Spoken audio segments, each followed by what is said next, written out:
Kereza I know katubitekerezo tuzakubwira nkanagerageza no gufollowing up hashize nk'ukwezi abiri bite mumeze gute bya bintu ariko abantu ntibanyumve nabi yenda ngo ndimo urabasema ndimo kudukurikira mu gice cy'ubutaha kuko n'ubundi tuzamena undi muceri kandi umuceri tuzaguma tuyimene ipirawu iryoshye cyane.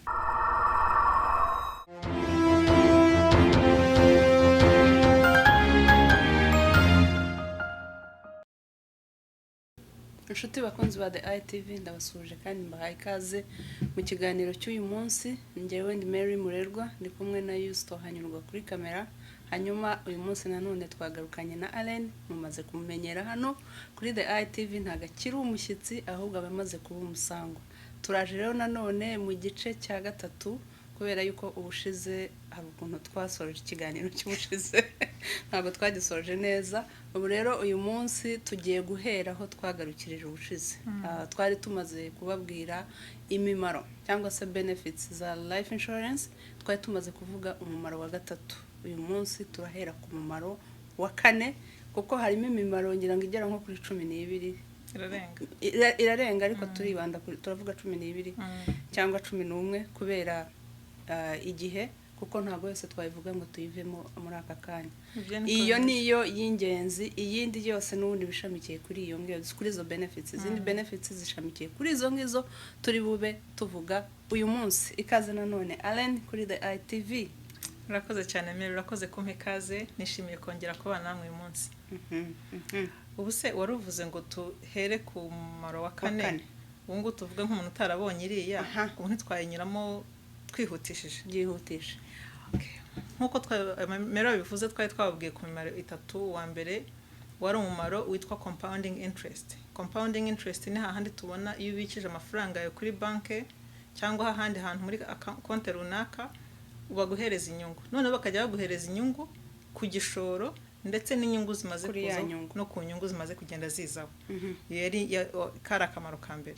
Akamaro ka kabiri twasanze yuko iyo umuntu yitabye Imana afite life insurance, umuryango we cyangwa se umugenerwabikorwa ahabwa ya life insurance benefit cyangwa se ya mafaranga yemerewe muri life insurance akayahabwa nta musoro, ibyo bita tax free death benefit.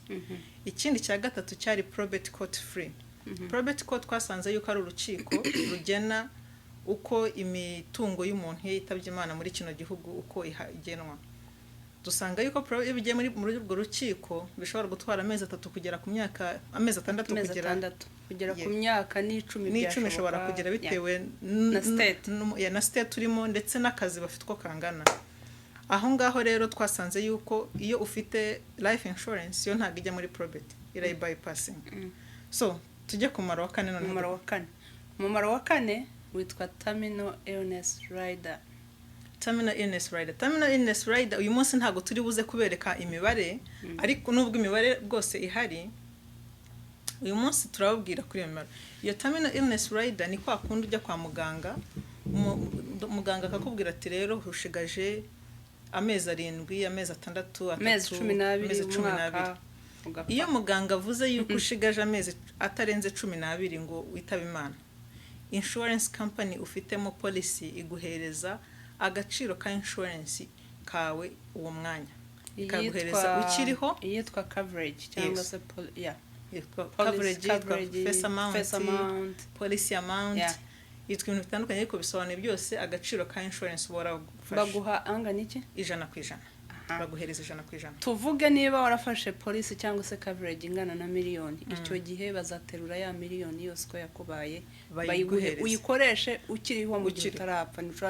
Nuwo ushobora guhitamo kuyikoresha ari amafaranga, ushobora kuyarya ukayamara, ushobora guhitamo kuyafashisha batishoboye, ushobora ni wowe ugena icyo ukoresha ari amafaranga. Kandi none tubibutse yuko ni ingero nyinshi twagiye tubona yuko umuntu bamubwira gutyo ugasanga bayeho n'igihe kirekire. Ikintu cyica abantu twongeye tubisubiremo nicyo bita financial stress. Kurusha uburwayi umuntu aba arwaye, financial stress yongeyeho kuvuga ngo abo bills nsize bishyurwa gute abo nsize barabaho bazabaho bate? gute iri joro turarya icyo gute ko gihe nakoze umutima wawe n'umubiri wawe ugira tension iri hejuru, gukira n'ibyoro gukira ntabwo bijya bipfa koroha. yeah. twihute.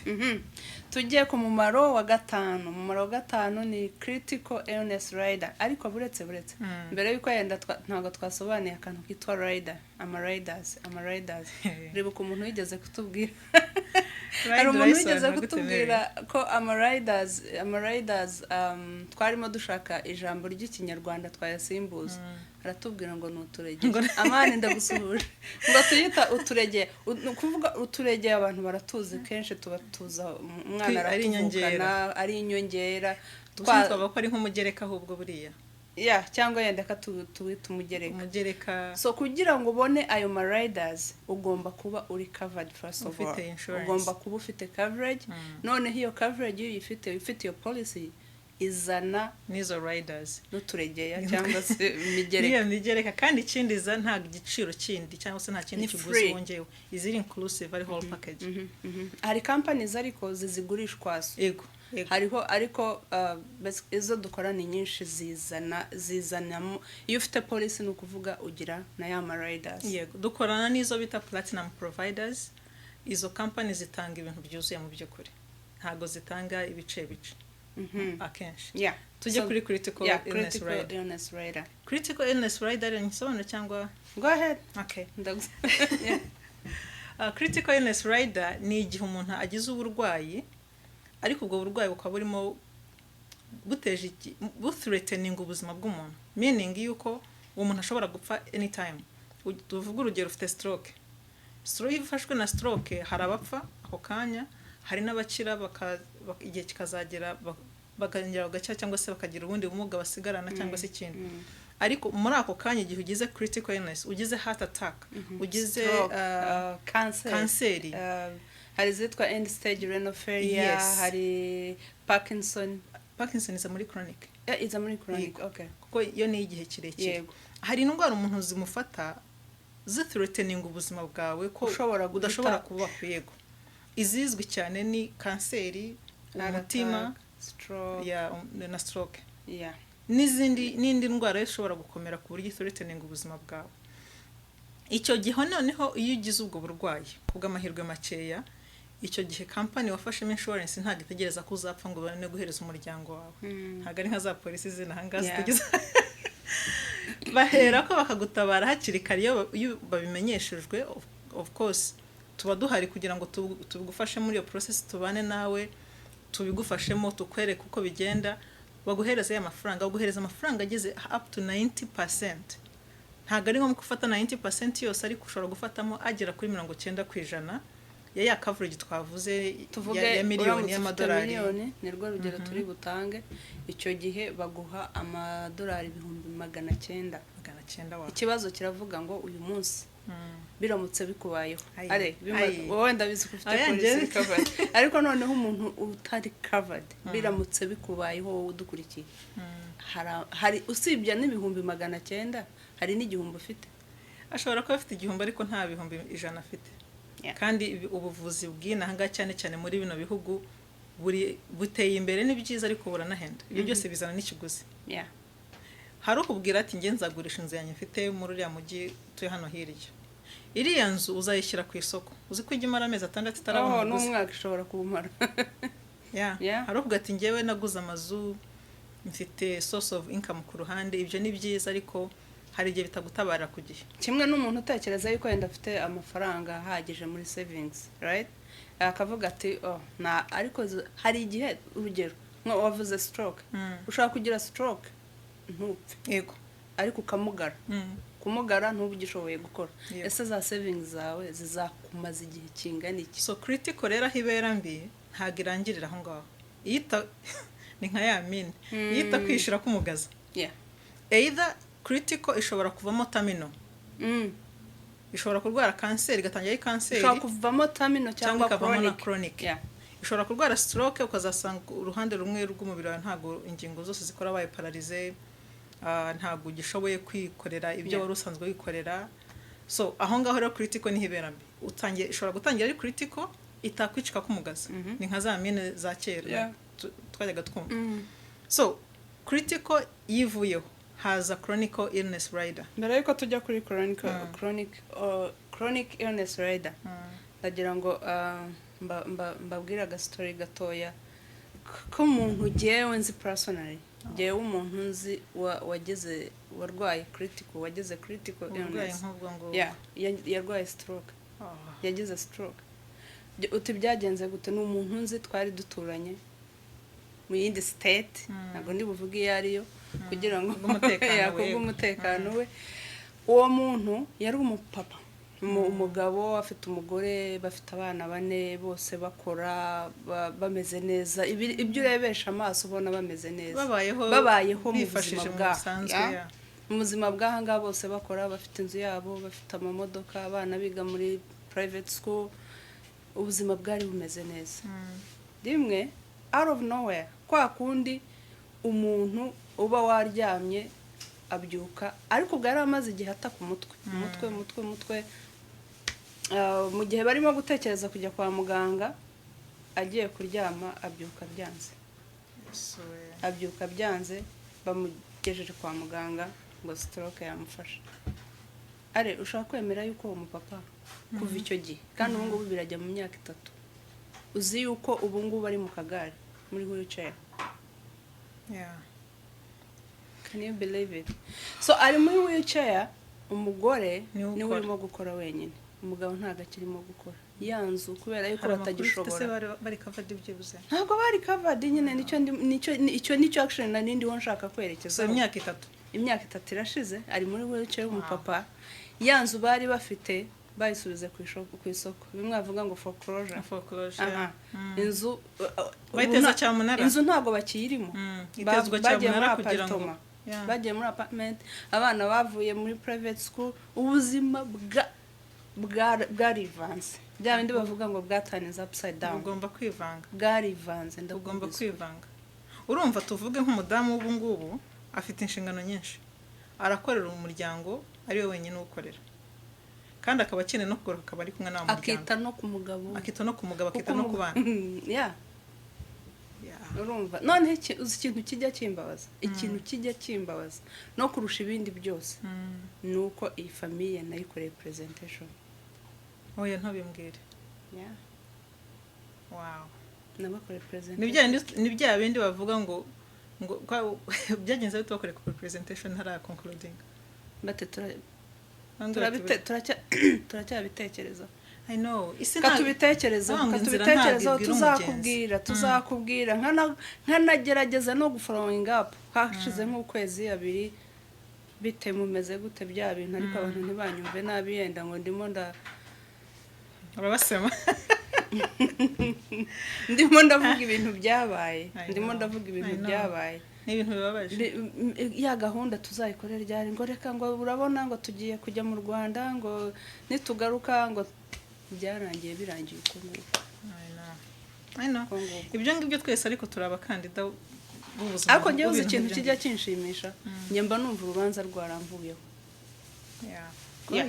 wakoze icyo agomba gukora ndababara kubera yuko nari n'abakoreye presentation bari bafite aya makuru bari bayazi ariko nanone nkumva jewe umutima wanjye urera kuko nakoze icyo nagomba gukora waragikoze ubuzima ntago tumenya ibizabejo niyo mpamvu kwiteganyiriza rero cyo ari ikintu gikenewe ntabwo gikurikiraho yego ntabwo uzi gikurikiraho twegere kuri chronic nayo ijya kumera nka critical ako cyo bihuriraho nuko bigira ka chronic illness rider yego chronic illness rider ijya kumera nka critical ariko icyo bihuriyeho cyane nuko bihuje coverage chronic illness rider iba ryari ni ubumuga byo twita bwa burundu guhera barakora gahunda guhera igihe kingana gute amezi 3 right guhera ku mezi 3 iyo umaranye amezi 3 kuzamura utangira gufatwa nk'ubumuga bwa burundu icyo gihe ubu qualifying guhabwa iyo bita chronic illness rider biba ryari rero igihe utakibasha kwiyambika kwikarabya kwirisha ubundi bavuga ibintu bitandatu bavuga mu cyongereza bavuga ngo ni 6 activities of daily living. So is activities igihe udashobora kwikoreramo ebyiri muri zo ubundi ni izihe ni ukwiyambika kwirisha kwikarabya kwijyana mu bwiherero kuhaguruka ngo wigenze ndetse no kubutiyumva ibyumviro byawe kwa kundi bikenera gushyiramo sonde cyangwa se kwambara amadayipa buri gihe iyo bita incontinence. So iyo ufite ikibazo bibiri muri ibyo ngibyo udashobora kwikorera iyo mirimo tuvuze haruguru ubu qualifying kubona critical illness rider ihwanye na 90% ya miliyoni twavugaga. Ibyo bivuze iki? Bivuze yuko igihe udashaka kwikorera ibyo bintu wowe ubwawe uraza gukenera undi muntu ubigufasha. So tuvuga noneho niba uri umugore n'umugabo cyangwa muri abavandimwe mu bana hano ko hari n'abahabana cyangwa ari wowe n'inshuti yawe cyangwa uri na wenyine uraza gukenera undi muntu ugufasha ibyo bintu. Hanyuma uwo muntu uraza kumukenera. Reka mpera kuri urugero nari mvuze rw'umugore n'umugabo. Niba ari uko bigenza uri umugore cyangwa uri umugabo warwaye uraza gukenera umugenzi wawe mubana kugira ngo agufashe. Hanyuma ko mwese mutarimo gukora mubayeho muratungwa n'iki ikibazo. Niba uri umuseribateri uraza gukenera umuntu ubigukorera. Utari inzara zakwica. Niba uba wenyine ni hahandi hawe ariko wa muntu uraza kumubona gute? Hano ko buri muntu aba arimo arwana n'ibyo arwana n'amabwiriza. Udafite amafaranga yo kumwishyura bizagenda gute? Uzapfa vuba ntago uzamara kabiri. Ahangaha niho hantu abantu babimenye baturushiriza ubwenge. Usanga umuntu yari mugenzi wawe nyamara yarwara. Twabonye yuko ikintu cya mbere gitera ubukene muri iki gihugu atari ikindi ni uburwayi. Ariko usanga bamwe barwara bagakena cyane abandi barwara bagakira cyane. Ibyo bintu bigenda bitemera. Uko bigenda nta kundi. Nanjye nabaye umunyamakuru nzajya nkoza cyane rwose nta banga ririmo. Uko bigenda nguko iyo urwaye ugakena cyane biterwa nuko iyo urwaye nta gukora cyane. Ubwo bufunguye umuryango w'ubukene. Ya paycheck yacu irahagarara ubuzima bwose. Cyangwa for some time ukajya ubona disability ya percentage runaka. Turaza kwigera hiyo ngiyo.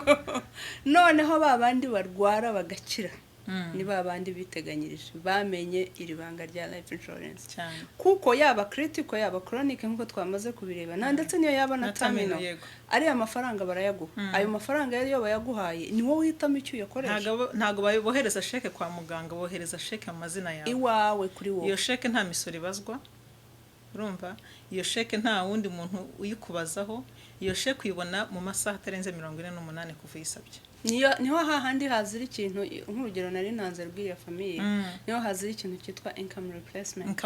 Kubera yuko kubera iki ya mafaranga yo bayabahaye nyine ayo replacing income ya mortgage bakayishyura inzu abantu bakayigumamo babana bakaguma muri private umuntu ubuzima bugakomeza nkaho nta cyabaye. Kandi nyamara mufite umurwayi w'indembe. Umurwayi naba afite umunasi uza kumwitaho mu rugo. Doctor umucekingaho buri munsi afite abo bita caregiver baza kumufasha gukora ya mirimo yose. Afite amafaranga yo kubishyura. Afite ubushobozi. Ariko byaba gute udafite ubushobozi? N'akazi wakoraga kahagaze. Akazi niho handi twabonye yuko bahita baza kuvuga ati rero Mary twagukundaga uri umukozi mwiza ariko genda ubanze urware ya disability insurance. Hari abantu bashaka kumva tuvuga ibi ngibi bakagira ngo bafite insurance mu kazi. Disability insurance rero dore ko nguko ukuntu ikora igira ubwoko bubiri. Ni nziza ariko navuga yuko ari akantu gahuma amaso ko gukingiriza ku maso. Njye nkita agakingirizo. N'agakingirizo ku maso n'ubundi. Ariko ku muntu uyifite no kunguko ikora. Iyo ugize disability ntubashe kujya mu kazi bakwishyura hagati ya 50% 45% y'umushahara rusanzwe uhembwa. Wajya gustrugglinga uhembwa 100% none bayakwiho 15% reka tuvuge biragenda gute cyangwa bakubona 50% bitewe n'ikigo ukorera. Icyo ni kimwe. Icya kabiri baguhereza disability nako iyo ngi nayo abari disability benefit bayiguhereza amezi 3. Amezi 3 yarangiye bongeraho ibyo bita ngo ni long term disability. Amezi 3 ni short term hanyuma yandi 3 bikaba 6 ikaba long term. Mu mezi 6 udakize urwaye ya ndwara yatangiye ari critical ikaba chronic you're done. Nta kindi ubusigaje. Iyo urwaye ya ndwara yabaye itangiye ari critical ikaba terminal biba byarangiye.